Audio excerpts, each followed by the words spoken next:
Separation of substances. There are many examples of substances around us, and we observe a substance being separated from a mixture of materials. When we make tea, then we separate tea leaves from the liquid with a strainer.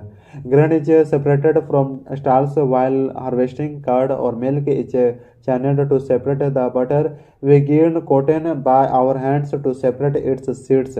From the fiber, you must have eaten salted poha or dahlia. If you found chilies in tea in it, then you may have carefully separated them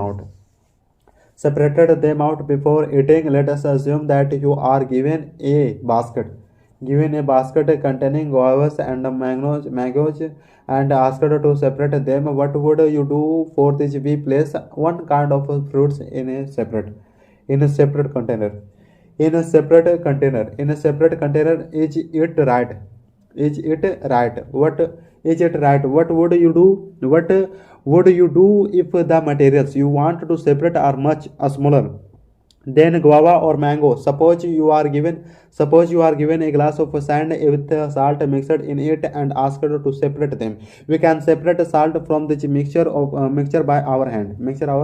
Activity 1. Why would we need to separate substances? Activity 1. Some process of separation are given in column 1 of table 1. The purpose of separation and the way of separation of components are shown in column 2 and 3 respectively. In addition to this information shown in columns 2 and 3 is jumbled up. Can you match each activity with its purpose and also show the way of separated components are used? We look that before using a substance, we need to separate non-useful substances that may be present with it. Sometimes we also separate useful components if we want to use them separately. The substances which we want to separate may have particles of different sizes of materials. These may be liquids, solids, or even gases. So why we need to separate substances mixed together if they have so many different properties? Methods of separation. Now we will discuss about some simple methods of separating substances that are mixed together. You may have used these methods in day-to-day activities. Hand picking activity 2. Handpicking activity 2. Take a packet of a grain purchased from a shop. Now pour the contents of the pocket on a sheet of paper. Do you see only one type of grain on the sheet of paper? Are there pieces of stone? Broken grain, husks, and particles of any other kind of grain in it? Now separate with your hand husks, pieces of stone, and other grains from the sheet of paper. This process of handpicking can be used for removing slightly larger sized impurities like the pieces of dirt, husk, and stone from wheat, rice, and pulses. Usually, the amount of such impurities is not very large. So, handpicking method is a convenient method for separating large impurities. Threshing. Threshing. You must have looked at. Threshing. You must have looked at bundles of wheat or paddy stalks lying in fields after harvesting the crop. Stalks are kept to dry in the sun before the grain is separated from them. Every stalk has many grain seeds attached to it. Suppose the number of grain seeds in hundreds of bundles of stalk laying in the field. How do we separate these grain seeds from bundles of stalks?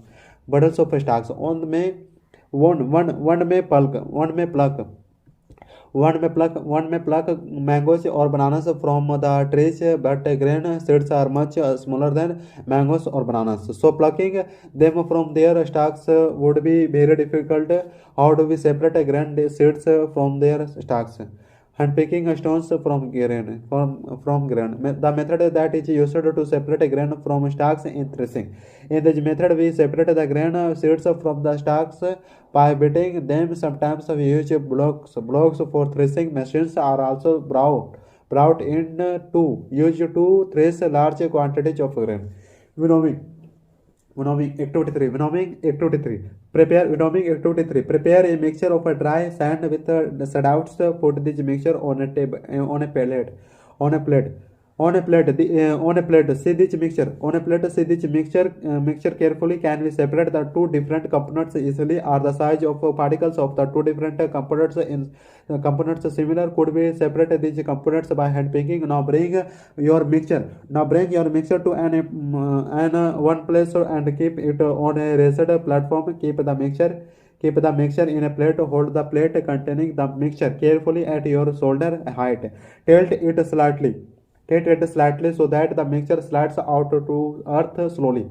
Now, what happens to both the components sawdust and sand slide at the same place? Is there any component that blows away by air? Did the air separate the two components? This process of separating components of a mixture is called winnowing. Winnowing is a process which is used to separate lighter and heavier components of a mixture by blowing air. Usually this process is used by farmers to separate lighter husk components from heavier seeds of grain. The husk particles are blown away by the air while the seeds of grain get separated and collected near the platform of winning. The separated husk can be used for many purposes, such as fodder for cattle, saving. Sometimes we want to prepare a dish with flour. We need to remove some impurities and bran from the flour.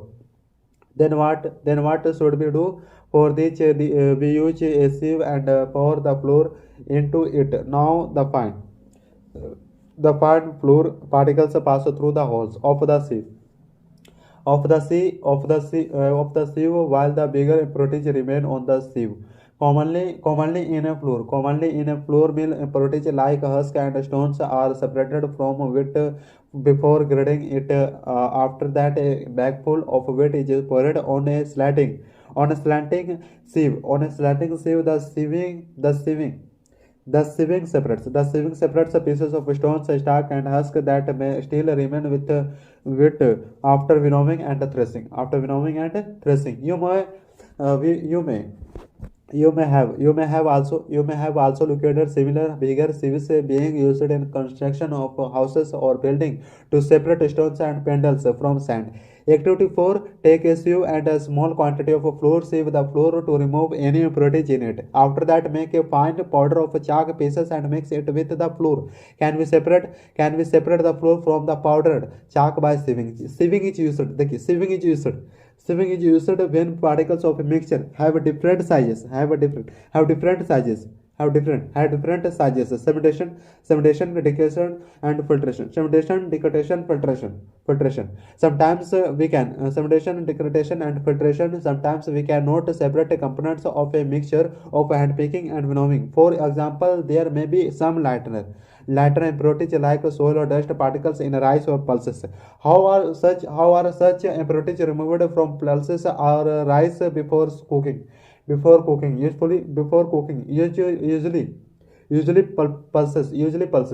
pulses or rice are washed before cooking. When you pour water to these, the impurities like soil and dust particles get separated and they go into water, and then water becomes a little muddy. Now tell what will sink to the bottom of the vessel. Dust or rice. Have you looked that the vessel is slightly tilted to pour out the dirty water? When the heavier particle in a mixture settles at the bottom of a vessel after water is added to it. The method is called sedimentation. When the water having dust is removed, the process is called decantation. Let us think about some other mixes that can be separated through decantation and sedimentation. The same process is used for separating a mixture of two liquids that do not dissolve with each other. For instance, water and oil from their mixture can be separated by this method. If a mixture of these kinds of liquids is allowed to stand for some time, then they form two separate layers, separating two components of a mixture by sedimentation and decantation. The component which from the upper layer can then be separated by decantation. Let us consider Let us consider a mixture. Let us consider a mixture of a liquid or solid after making tea. What do you do to separate the tea leaves? The tea leaves. Think about the degradation. Think about the degradation after using after using it. Do you still get some leaves in your tea? Now filter the tea through a strainer. Did all the tea leaves remain in the strainer? This method is called filtration. Which process of separating tea leaves from tea is better, filtration or degradation? Let us now observe the example. Let us now observe the example of water, or do all of us at all time get pure water to drink? Sometimes of water supplied to us through taps of maybe muddy. The water taken from rivers or ponds may also be muddy. Usually after rains. Let us to remove insoluble impurities like soil from the water. Activity 5. Take some muddy water from a pond or a river. If you do not get it, then mixture a few soil to water in a glass. Keep it undistributed for half an hour. Now look the water carefully and write your observations. There's some soil in a glass settle at the bottom of water. Why can you tell the name of this method? Now tilt the glass slightly without disturbing the water and separate out the water from the top flow. Into another glass. What will you call this method? Is the water in the second glass still brown in color or muddy? Now filter the water through a tea strainer. Did the tea strainer work? Now you filter the water through a piece of cloth. In a piece of cloth there are small holes or pores woven by threads. These holes in a cloth can be used as a filter. If the water if the water if the water remains still muddy, then impurities can be removed by a filter that has even smaller holes. A filter paper has very fine pores. Very fine pores irrigate through which we filter the solution. Fold this filter paper in the form of a cone and mix it onto a funnel. Then pour the mixture on the filter paper. Filter paper do not allow to pass the solid particles in the mixture through it, and then they remain on the filter paper. Usually vegetable and fruit juices are filtered before drinking to remove the seeds and solid particles of pulp. The process of filtration is also used in preparing a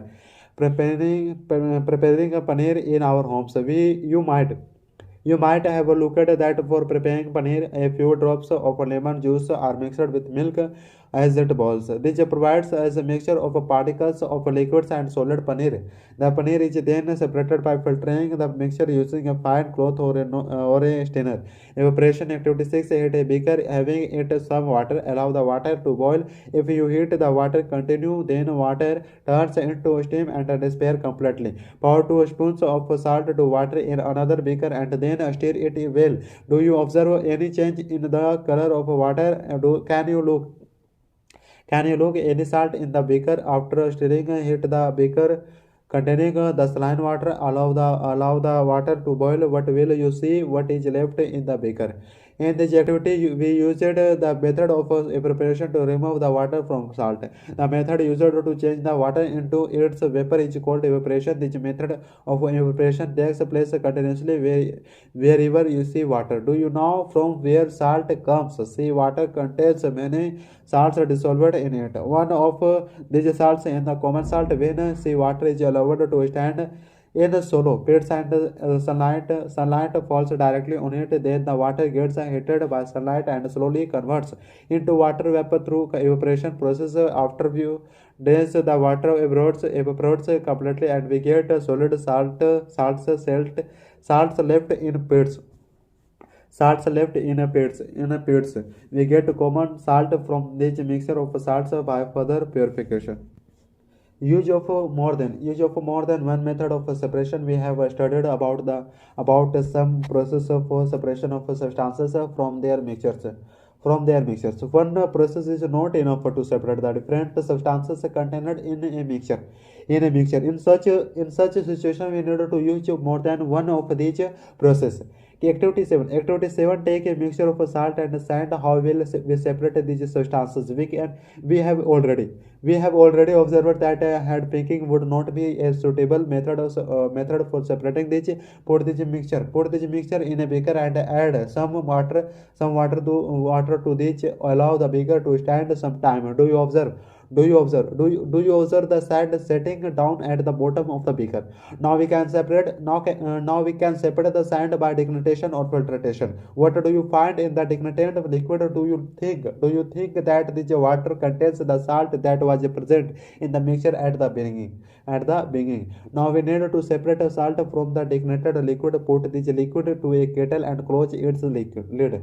Now allow to heat the kettle for some time. Do you observe steam coming out from the spout of the kettle? Take a metal plate and put some ice on it. Hold the plate just above the spout of the kettle. What do you see? Allow all the water in the kettle boil off. When the stream of water comes in contact with the metal plate cooled with ice, then it condenses and converts into liquid water. The water drops that you saw falling from the surface of a plate were due to condensations of steam. The method of conversion. The method the method of conversion of steam. The method of conversion of steam, water vapor into its liquids. It's a liquid from is cold. It's a liquid from its cold conditions. Did you ever observe water drops condensed under the surface? Under the surface of a plate that has been used to cover a beaker containing milk that has just been boiled. After all the water has evaporated by heat, what do you see left behind in the kettle? Thus we have separated sand, salt, and water using methods of degradation, evaporation, filtration, and condensation.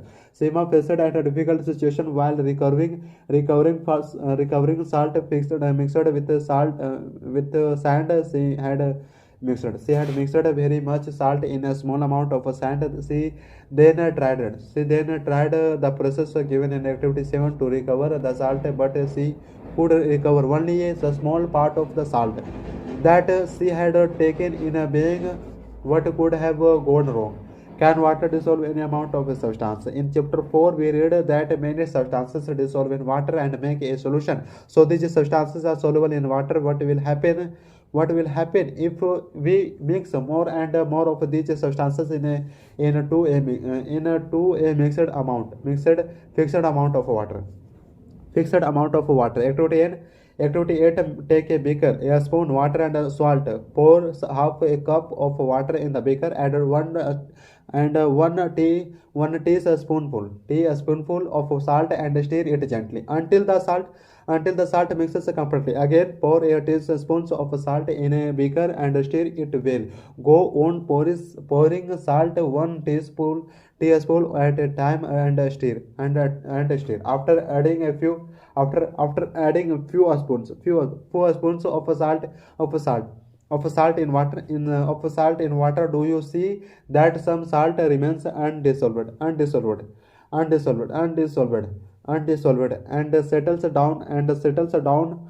settles down at the bottom of the beaker? If it is true, this means that no more salt can be added in the taken amount of water. This solution is now said to be saturated.